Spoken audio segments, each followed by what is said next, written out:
Bonjour et merci de votre fidélité à la RTB. Bienvenue à ce journal à la une du 13h au lendemain du démarrage de la campagne électorale à Dédougou. Dans le Mouloum, les populations de la ville disent ne pas sentir le parfum de cette campagne, une campagne qu'elles qualifient de froide. Quelle est donc l'ambiance dans cette partie du Burkina? On en parle dans ce journal. Et dans ce journal des échos de la célébration des 60 ans des forces armées nationales à Bobo Dioulasso, placé sous le thème de la contribution des forces armées nationales pour une nation résiliente face aux défis actuels d'un développement durable. C'est une célébration fort appréciée par les militaires, comme vous le verrez dans cette édition. Et dans cette édition aux États-Unis, à jour -1 de la présidentielle, la tension reste vive. Si Donald Trump, le président sortant, jette ses dernières forces dans la bataille, son adversaire Joe Biden, de son côté, était en Pennsylvanie, un des fiefs de Donald Trump. La course est donc très serrée. Bonjour et ravi de vous retrouver. La campagne électorale a débuté à Dédougou, comme partout au Burkina Faso, le 31 octobre dernier. Au lendemain de cette date, les populations de la ville disent ne pas sentir le parfum de cette campagne électorale. Les personnes rencontrées sur place qualifient la campagne de froide car rien ne bouge. Et selon ces personnes, cela pourrait s'expliquer par le fait que cette campagne est à ses débuts. Au-delà donc du constat du manque de ferveur, les populations de Dédougou attendent beaucoup des candidats aux élections de la ville. Roger Kam, Ismaël Diloma Sirima. Dédougou aux premières heures de la campagne électorale. Les habitants vaquent à leurs occupations comme d'habitude et ne semblent pas se soucier de la campagne électorale. Dans les rues, très peu de pancartes ou de posters des candidats ou des partis politiques attirent l'attention sur le début de la campagne électorale. À Dédougou, pour le moment, c'est un peu mou, c'est quelques partis seulement qu'on voit en train de défiler. Bon, comme c'est le début, on se dit que c'est peut-être à cause de ça. Bon, on a aussi pour le moment, bon, il y a quelques-uns qui font les affiches et puis bon, un peu de choses, de meetings de gauche à droite, mais c'est pas trop comme ça. Malgré cette ambiance morose de la campagne électorale à Dédougou, les attentes sont énormes. Mais d'abord, tous souhaitent un esprit de fair play entre les candidats et entre les partis politiques. Que les différents candidats, par rapport à leur programme, puissent prendre en compte les préoccupations de notre peuple. Voilà, ce sont nos principales attentes comme ça. Et que l'insécurité qui a, en tout cas, tant éprouvé notre pays, que les prochaines autorités puissent prendre les dispositions pour assurer à notre peuple plus de tranquillité. Au-delà des attentes, les habitants de Dédougou déplorent les attitudes des politiciens qui ne reviennent auprès des populations que lors des campagnes électorales. Et avec cette campagne électorale, les militants ne manquent pas d'astuces pour les affichages. Chacun y va de son imagination, même si certaines initiatives frôlent l'illégalité. Face à cette pratique qualifiée d'affichage sauvage, que faire? Edouard Bouda est directeur général de l'Agence du développement économique urbain de la municipalité de Ouagadougou. Il est notre invité. Et bonjour, monsieur Bouda. Bonjour. Et merci de venir répondre à nos invitations. À notre invitation plutôt. Qu'est-ce que la réglementation dit à propos des affichages en temps de campagne? Merci bien, M. Kindo. Il faut déjà rappeler qu'en matière de publicité, il y a la loi qui régit la publicité dans tout le Burkina Faso. Il s'est suivi un décret qui porte profession de publicitaire dans tout le pays. Et au niveau de la commune de Ouagadougou, comme dans les autres communes, il y a des textes qui réglementent un peu la publicité et qui encadrent, qui indiquent les lieux qui sont propices à la publicité, et les supports qui sont autorisés et la manière de le faire. Et ce n'est pas malheureusement ce qu'on a observé pendant cette période électorale, où nous avons fait le constat qu'il y a un peu un non-respect de la réglementation en matière de publicité.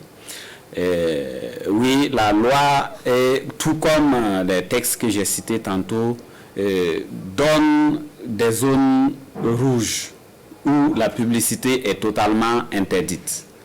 Et sont de ces zones-là les murs des établissements scolaires, sanitaires et autres, les feux tricolores, les poteaux électriques et bien d'autres choses. Et donc c'est face à ce non-respect que le maire de la commune a pris en date du 31 octobre un communiqué pour appeler un peu la réglementation, pour inviter les différents partis et formations politiques à respecter un peu cette réglementation, même si on est en période électorale. Oui, et on le constate depuis la nuit du 30 au 31 octobre, toute la ville de Ouagadougou et ailleurs, on vit cette pollution d'affiches pour ne pas le nommer. Tout à fait. Et c'est une vraie pollution. Nous avons remarqué que tous les feux tricolores de la ville portent désormais de l'habillage de beaucoup de partis. Donc ce n'est pas un seul parti. Il y a aussi les poteaux électriques qui ne sont pas épargnés. Même les panneaux de signalisation portent des affiches. Et donc, cette façon de faire n'est pas conforme à la réglementation. Et comment la municipalité compte sévir?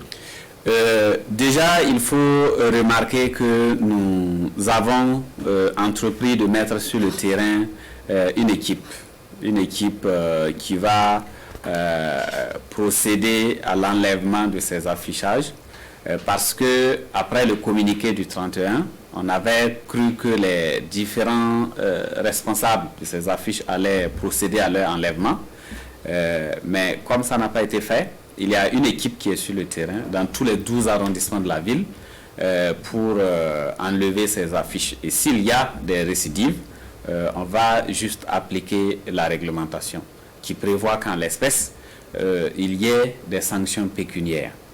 Il y a des sanctions pécuniaires et nous allons prendre le soin d'identifier et de façon quantitative toutes les affiches et adresser des factures pro forma à tous les auteurs et demander donc qu'ils payent régulièrement à la municipalité. Oui, et pour le cas où ce n'est pas encadré par une agence de communication où ce sont des particuliers qui le font, comment arriver à pouvoir les retrouver?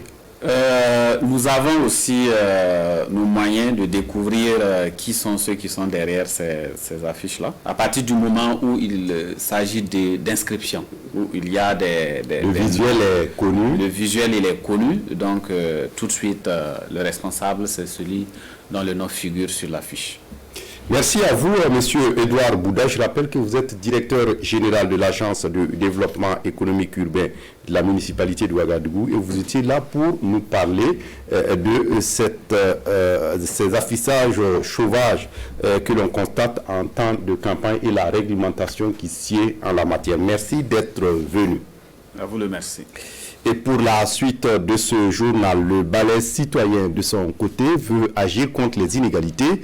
Les responsables du mouvement ont donc choisi la période de la campagne pour tenter d'influencer les programmes des candidats, notamment à la présidentielle.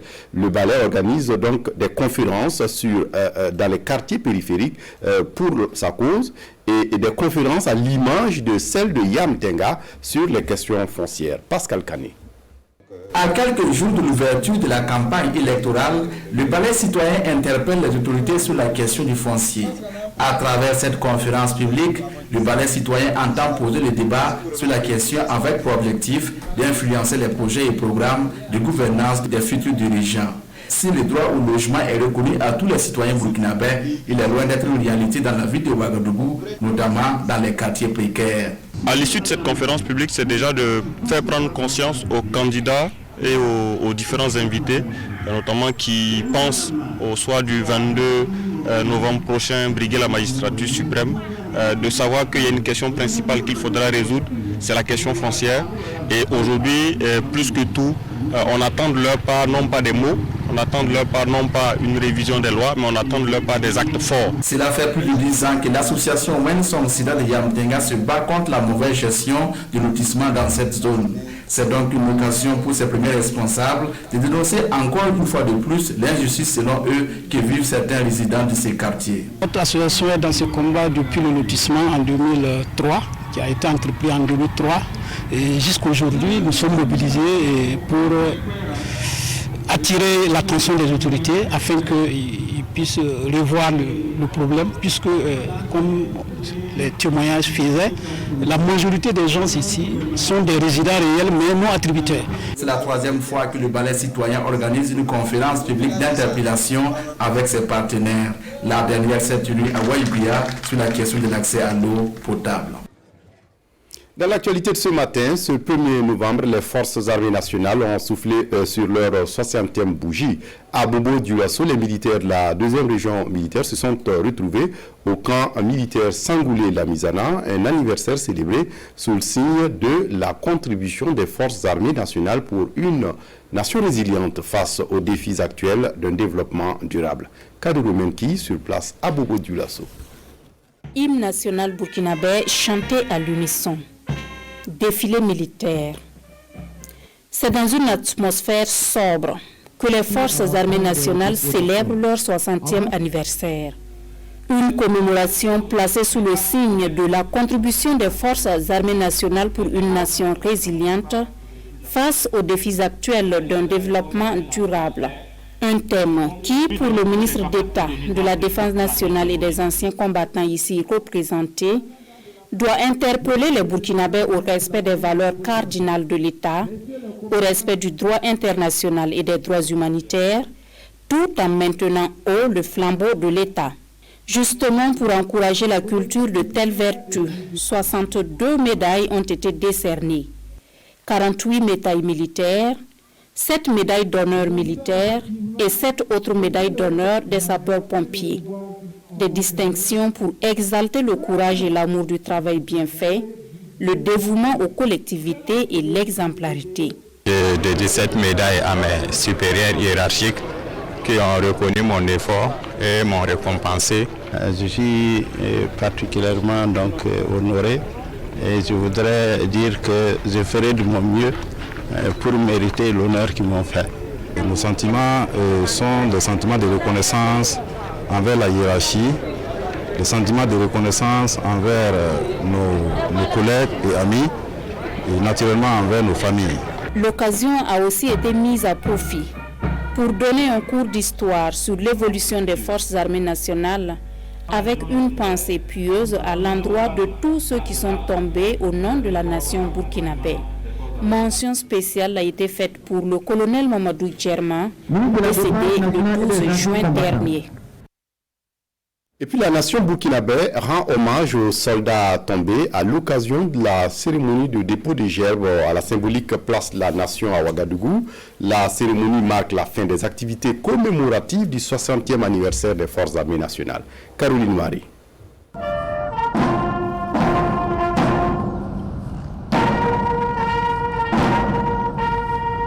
La tradition est respectée. À cette brève cérémonie, la nation burkinabé rend hommage aux soldats disparus. Un acte qui s'inscrit dans la ligne du respect de la mémoire des soldats tombés. La date du 2 novembre marque un moment de solennité au niveau des forces armées. C'est cette journée que nous considérons comme un moment très important pour avoir à la fois une pensée pieuse et une reconnaissance à tous nos devanciers, à tous nos militaires qui sont partis, qu'ils soient tombés ou pas au champ d'honneur. Nous avons une pensée, une reconnaissance à leur endroit. La commémoration a lieu dans un contexte marqué par les attaques terroristes, tant contre les forces armées que les populations civiles. Depuis quelques mois, vous sentez le recul de cette adversité-là. Et cet engagement, nous avons continué à l'honorer parce que nous sommes convaincus qu'au bout de cette lutte-là, nous sortirons victorieux. Cette cérémonie marque la fin des activités commémoratives de la fête de l'armée. Soirée d'hommage également pour Bila Charles Kaboré, le père du président du Faso, décédé le 27 octobre dernier. Chants, louanges et témoignages ont ponctué cette soirée à l'église de Dapoya dans la capitale burkinabé. Plusieurs personnalités ont fait déplacement à l'occasion. Mounira Kéré. Les prières ce soir convergent dans un sens. Le repos de l'âme de l'illustre disparu. À chaque fois que les prêtres prennent la parole, l'assistance reprend un cœur. Avec grâce et humilité, ils implorent le Seigneur afin que les portes du paradis s'ouvrent pour Charles Bila Kaboré.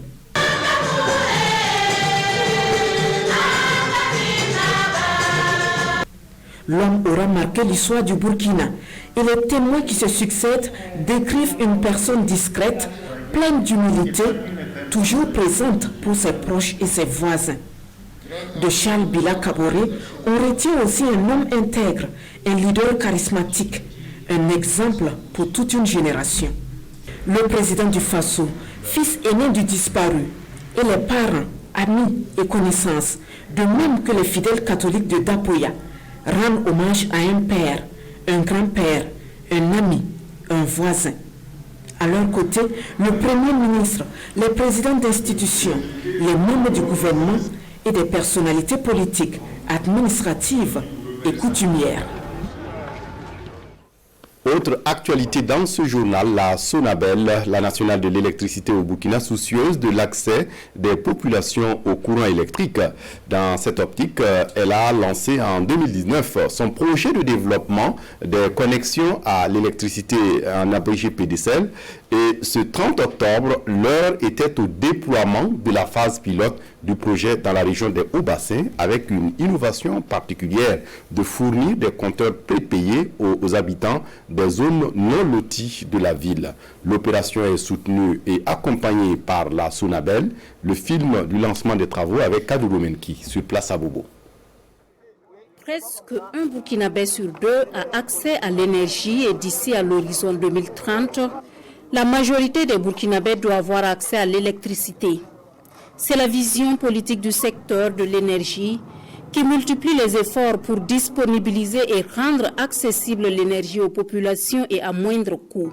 Avec à peine 3 000 francs, on va pouvoir justement avoir accès à l'énergie et étaler le reste de la facture sur 5 ans au lieu de 200 et quelques mille francs en moyenne le coût du branchement. Donc c'est pour permettre justement à toutes les populations du Burkina Faso, même des couches les plus difficiles, de pouvoir avoir accès à l'énergie et à moins de coût.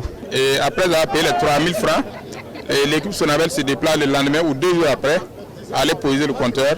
Et là, il commence à consommer. Et chaque mois, quand il doit payer ses unités, il doit d'abord payer, il doit avoir assez d'argent pour payer le remboursement mensuel et le reste de l'argent va s'ajouter, qui va permettre de payer les unités. Pour cette phase pilote du PDCL, projet de développement des connexions à l'électricité, 11 000 branchements sont attendus. Une opération qui se déroule grâce à l'accompagnement de la Sonabel. La Sonabel s'est endettée pour pouvoir réaliser ces branchements.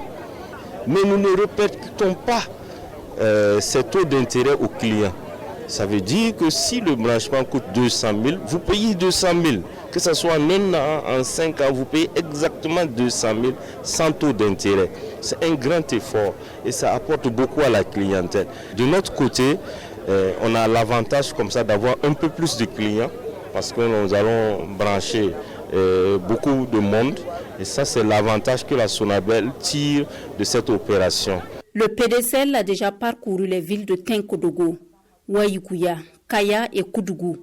La particularité du projet dans les Hauts-Bassins, c'est l'arrivée de la Sonabel en zone non lotie. Les 10e retrouvailles de Réau dans le Sanguier, une occasion pour les ressortissants de la localité de se retrouver pour plusieurs activités culturelles et sociales, surtout des occasions de retrouvailles, mais surtout de communion. Amadine Lalsaga.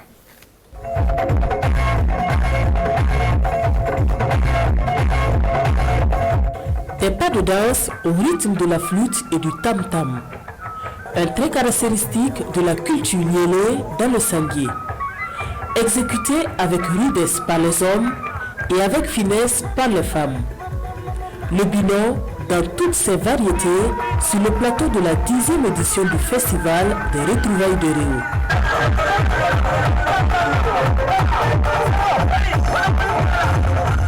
Ma foi, je suis dedans. Hein.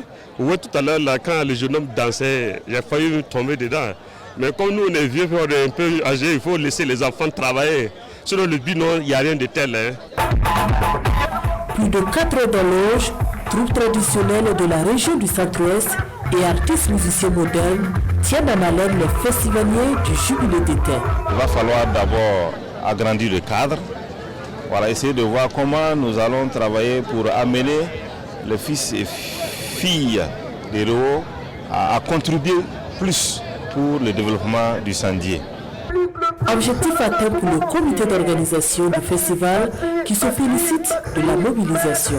Nous avons commencé avec une cinquantaine de personnes. Aujourd'hui, vous voyez le village qui abrite les festivités du 10e anniversaire. Vous pouvez comprendre combien nous nous sommes bataillés dur contre vents et marées pour que ce festival atteigne sa maturité, sa vitesse de croisière. Plusieurs autres activités sont inscrites au programme de ce festival, des activités qui se sont tenues pour la plupart à la place de la Nation. Et puis la RTB, encore à l'honneur, toutes nos félicitations à notre confrère de la radio nationale Romain Bouda, technicien radio. Il est le lauréat du prix Ghislaine Dupont et Claude Verlon, catégorie technique. C'est un prix initié par RFI pour récompenser de jeunes journalistes et techniciens radio qui excellent dans leur métier. À 32 ans, Romain Bouda s'est fait remarquer parmi une dizaine de candidats qui ont présenté des œuvres sur des thématiques liées aux petits métiers de la rue. Le jury a salué à l'unanimité la grande maîtrise technique de son tout sonore qui plonge littéralement l'auditeur dans l'ambiance d'un atelier de réparation de motos d'une rue de Ouagadougou. Encore une fois, toutes nos félicitations à Romain Bouda. Et puis à l'étranger, aux États-Unis, c'est demain mardi, le jour de l'élection du président de la République. Chaque candidat jette ses dernières forces dans la bataille. Qui de Donald Trump ou de Joe Biden aura la préférence des Américains? Difficile de le dire actuellement.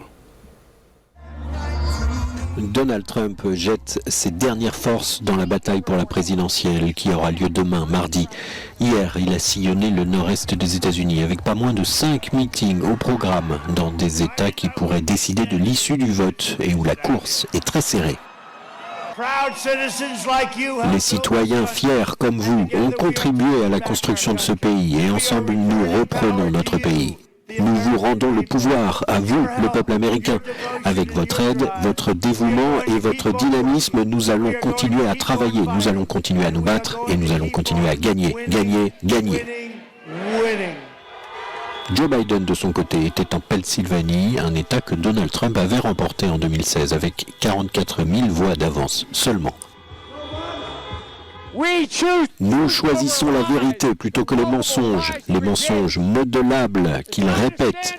Il est temps de se lever, il est temps de reprendre notre démocratie. Nous pouvons le faire, nous valons mieux que cela. Nous sommes meilleurs que ce que nous avons été. Nous pourrions être à notre meilleur. C'est ça, les États-Unis d'Amérique. En Pennsylvanie, Arizona, Floride et Wisconsin, des États remportés par Trump il y a 4 ans, une étude du New York Times plaçait Joe Biden en tête ce dimanche.